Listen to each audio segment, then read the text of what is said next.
After 20 years of trying to find the perfect band, I realized that no one was going to come and save me. Hi everyone, I'm Andy, I'm a drummer, and I'm on a mission to challenge my songwriting abilities to the absolute limit. I'm in the middle of a few different projects right now, but today I would like to talk to you about my terrifying journey of going from a drummer of 20 years to being a full-stacked solo artist. It's exciting, it's terrifying, and it's full of lots of fun challenges, so let's get into it. Yes, so as I said, been drumming for about 20 years now. Started when I was 10 years old over in good old England, and first time I listened to Led Zeppelin, Black Dog. Hey, mama, said the way you move don't make you sweat, don't make you groove. From there on out, I kind of had a decision. I was like, okay, I'm either going to be a drummer or a guitarist, and because I like to be controversial in somewhat ways, I knew everyone wanted to be a guitarist, so I decided to be a drummer. That was how that decision was made. Not too different from most drummers, it seems like. But yeah, from that point on, got lessons and, you know, started playing in some cover bands in school, which was kind of funny, doing songs like Rage Against the Machine.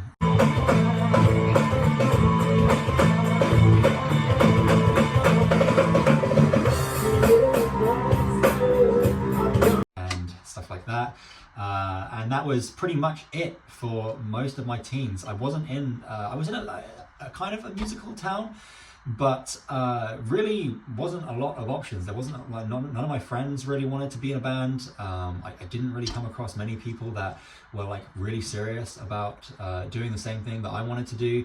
And then when I got into my later teens, from like 14 to 16, I was going on like band meetup sites and doing all sorts of stuff like that. And honestly, just a lot of failure, not really coming across the highest quality. If you've been down those roads, you know what that's like.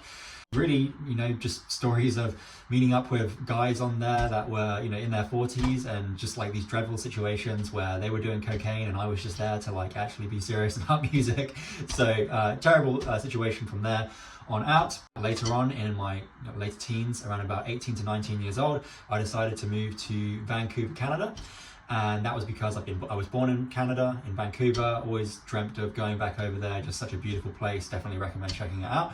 So I had the passport, took advantage of it around about 19, 20 years old, decided to fly over to Canada and live with my auntie for a little bit, and ended up staying there for 3 years altogether, but many transitions throughout that time.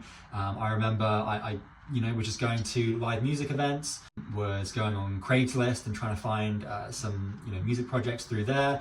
And eventually what ended up happening was I did find a Stevie Ray Vaughan cover band over there. That was like one of the first things that I did, and again, that was absolutely dreadful. It was fun for a little bit. There was some paid gigs there, but really, honestly, if I'm totally truthful with you, the lead singer was just a bit of a dick and didn't sound anything like Stevie Ray Vaughan at all. So that band situation didn't end too lightly when I told him that he was shit.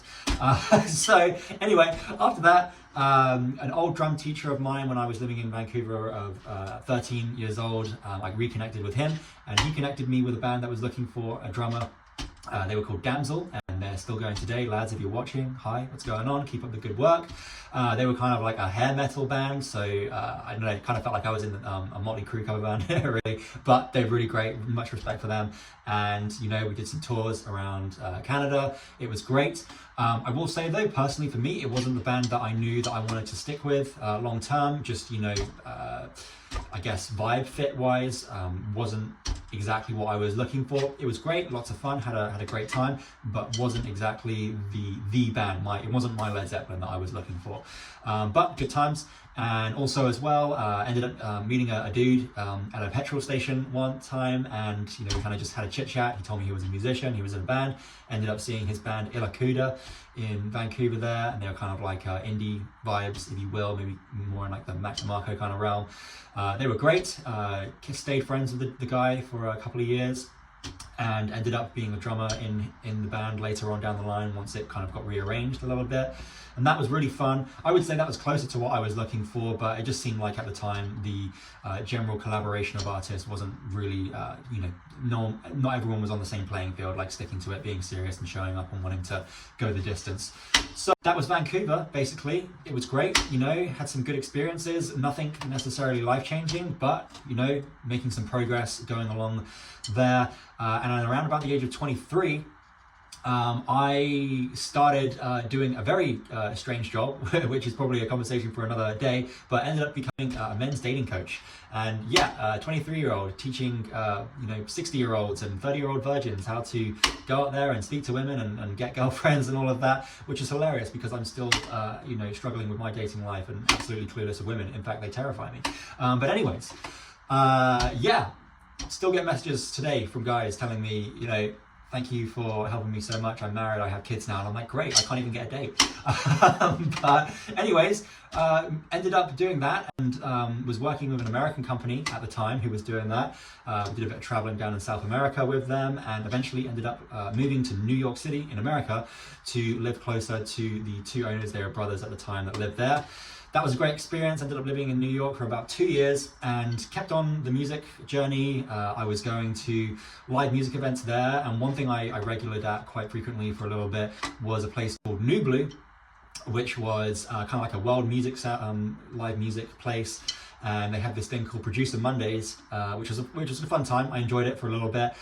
Basically, it was just like all of the jazz fusion shit hot guys there would go there every Monday, and there would be a lineup of like 20 gospel chops drummers, all from Berkeley there, just ready to shred on the kit. And then there's me, just like a kind of like gritty, grungy kind of rock drummer there, just not really doing very well at making any friends there at all.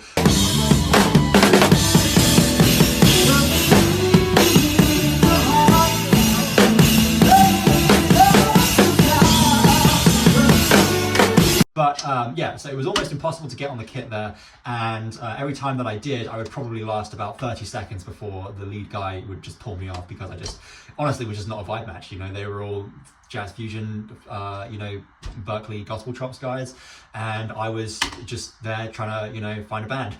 Wasn't the best fit. And honestly, felt pretty shitty about myself around that time because, all these guys were just way better than me, and I was kind of reflecting that on my self-worth and how good I was as a musician. But honestly, thanks to the help of my drumming mentor, realized that honestly I was just focusing on the wrong things, stuff that was not really in line with who I was as an artist, and I really didn't want to get good at anything that they were doing anyways. So that was a brief moment in history there. That was pretty much New York, to be honest. Didn't really have much success in New York. I was only there for 2 years, and I was there during the pandemic, so we all know that story. And yeah, from that point on, I was doing a bit of traveling and was going to move back to Vancouver, Canada, but I thought it may be cool to check out another big music city in America just to see, hey, why not? Let's give this another shot. Ended up choosing Austin, Texas. Within about a month there, met a girl on Hinge, and she said she would marry me, and we ended up doing that for a little bit. That kept me in the country, which was great. Stayed together for a little bit there. Again, story for another day. But, Austin, Texas was great. I really enjoyed it. It was a fun time. They call it the live music city of the capital of the world, whatever. Honestly, it's not that amazing. It's pretty good, don't get me wrong. But, it's still got its flaws. But for the most part, I was having a good time. I was going to open jam sessions that were more singer-songwritery, which, it wasn't perfect, but I did enjoy myself a lot more there. Also was going up to a lot more live music events there, and I had a lot more fun than I did anywhere else in the world going to live music events there. Shout out to Hotel Vegas, love that venue, lots of great artists and then musicians that played there that I had a good time seeing. Eventually, later on down the line, I started doing a podcast, which was a good way to make some connections there. But honestly, really not a huge amount of success there either. The open jam sessions that I went to wasn't making really very good friends there at all. Live music events, kind of tough to make friends there when everyone's just listening to live music. It wasn't terrible, don't get me wrong, but I've always had trouble making friends with musicians. Maybe I'm just an asshole. It's possible. I have been told it before. But then again, I think I'm just different to most musicians. I'm just different. I'm a bit more entrepreneurial than most musicians, and that's just who I am. I guess maybe just being British as well. Fuck the Brits, eh? But moving forward, I did eventually get some success, and this point right here is the actual turning point in my story, where I go from basically a lot of failure to finally starting to have a little bit of success here. Still painfully failing in my career as a musician, but getting somewhere. Ended up going to a cigar lounge where I was having a midlife crisis, or a quarter life crisis at the time. But met a guy there, he played guitar, we ended up jamming, writing some songs together. It was going really well. I was liking the vibe. It was very new and fresh. It was kind of like proggy, like hard rocky kind of stuff, which was fun. It was very experimental. Started bringing in some other musicians, just posting on social media, reaching out to people that we knew. And honestly, within about a month's time, we had a really great setup. It was awesome. We were making this kind of like, as I say, heavy rock, psychedelic, prog rock kind of like mixture there.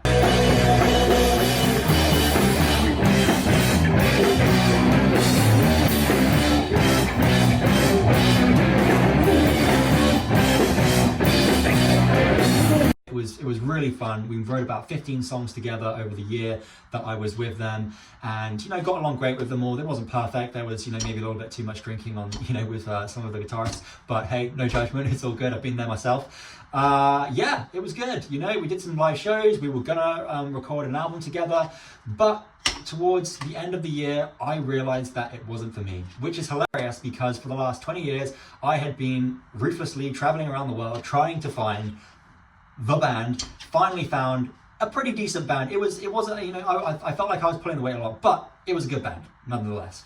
And we made some really great songs together. But I just realized it wasn't for me, I thought that it would be cool to just like have like this kind of like friendship camaraderie thing where everyone's on the same playing field and like, it's very collaborative and everyone is like, has their own say.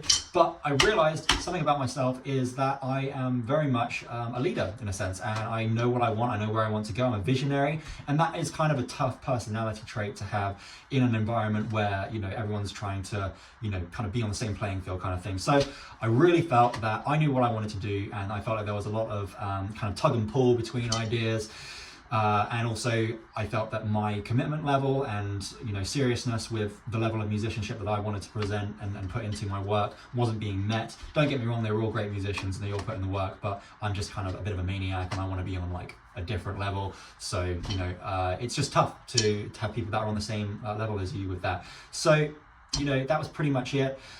Towards the end of it, I decided to leave. It definitely was heartbreaking for them, but they eventually found some new drummers and they went a little bit longer as well. But towards the end of the band, I was getting some ideas and some inspirations within to start writing some lyrics and some vocals. I thought we actually had a little agreement with me and the singer that he would play drums because he played a lot of drums, and then I would sing for maybe 1 or 2 songs. So I did start writing some songs. In fact, the first song that I wrote was in a poetry class that I took, which was really fun. And I wrote my first ever song called Darkness, which is coming out sometime in the summer, basically. Dates to be updated on that one. A city is a place where everyone is close together, yet so far apart. But honestly, that was the first song that I wrote as a solo artist, and not tooting my own horn, that's probably one of my best songs that I wrote. It's a really simple song with good lyrics, and it's a good vibe, just catchy, kind of, it could be like the first single of an album kind of thing. So that was the first one I wrote. And then when I left the band, I decided to give myself a challenge of writing 100 songs and then picking the best 10 and bringing those to the full solo album. So I actually didn't write 100 songs, but over the course of say 2 to 3 months, I wrote about 50 songs. I was writing a song a day, and it was really hilarious. I was writing songs with just drums and then writing lyrics to those drums, and that was basically it. Or I would write lyrics and then I'd write drums to the lyrics kind of thing. So I did that literally every single day for about 2 to 3 months, ended up getting 50 songs, and by that point I was like, you know what? I feel like I actually have enough here, so I picked the best 10. Linked with a producer, a sound engineer guy called Kieran Krebs of Overcast Recordings. Definitely check him out. He's an awesome guy. We've done some great work together. We did the first season of the Deadline sessions together as well. Anyways, we met up. He's a guitarist, so he took care of the guitar parts and the engineering, the producing side of things, and I took care of the vocals and the drumming, and also contributed a lot to kind of vocalizing melodies that I had in my head. And honestly, it was a breeze. Within, I'd say 3 to 4, maybe 5 sessions, we got every single song knocked out. And then when we brought those demos to the full studio. I got all 10 songs done in about 3 hours, 2 to 3 hours there, which was a big achievement for me. Did the vocals, and yeah, before you knew it, I had my first solo album. And that was 2 years ago, so you're probably wondering, why the heck haven't you released the album yet? Well, it's probably perfectionism, it's probably a lot of self-doubt, but it was a lot to do with my other project that I was starting at the time called the 3 Hour Song Challenge, now called the Deadline Sessions, which if you haven't heard about that, go to the last video before this on my page, all about that project that's coming up there. Definitely some cool stuff to check out. But I did that, and then towards the end of that project, which ended last year and is being reborn again this year, I decided to get back on the solo artist train. Honestly, looking back after all of this, I think I've just realized that if you want a job done right, just do it yourself. And you know, it's really tough being a drummer because you're kind of like the last thought, you know, you're the sideman, you're not, you know, the main kind of dude kind of thing, so you're kind of at the mercy of other people's expense. You need other people, and I think I just got really sick and tired of waiting around for the right people to show up, you know, waiting just for the right music and everything. I was just like, you know what, I've proven to myself that I can do this. What if I did this for 10 years and I wrote like 1 to 2 albums every single year, and I did that for 10 years? I bet I could get pretty far. So that's where I'm at today, and after, you know, all of that, for the past 3 months now, I've been doing the exact same thing I did 2 years ago, only instead of just writing vocals and drums, I'm also now getting into melodies and chord progressions. Essentially, the challenge now is to produce an entire album start to finish on my own. So not just doing the vocals and the drums, but the melody. I will be hiring musicians to do like guitar parts and, you know, maybe some keyboard and some bass there as well, but I'll be producing the melodies and the rhythms for that. And then I'll also be taking care of the mixing and the mastering, which I have no idea how to do, but that is something that I'm taking on as well. So the way I envision this going, honestly, I don't know. I don't know how far I can get. Maybe it's one of those things that I'll never be good enough and I'll always be a complete failure as a musician, but I think I can get pretty far. I've proven that I can do some things. I can envision this going in the direction of, I would really like to, I'm very attached to my drums. I do not want to let go of my drums. I love being a drummer. I want to continue getting better at that. But I think what would be cool for me, what I envision as my perfect band project, is me playing drums and singing at the same time, producing all of the music, and then, you know, hiring some session musicians like a guitarist, bassist, and maybe a keyboardist as well. I think that would be a really cool setup for me personally on that one. So that's what I'm seeing. Don't know where it's going to go, but that's kind of what I had in mind as a hunch.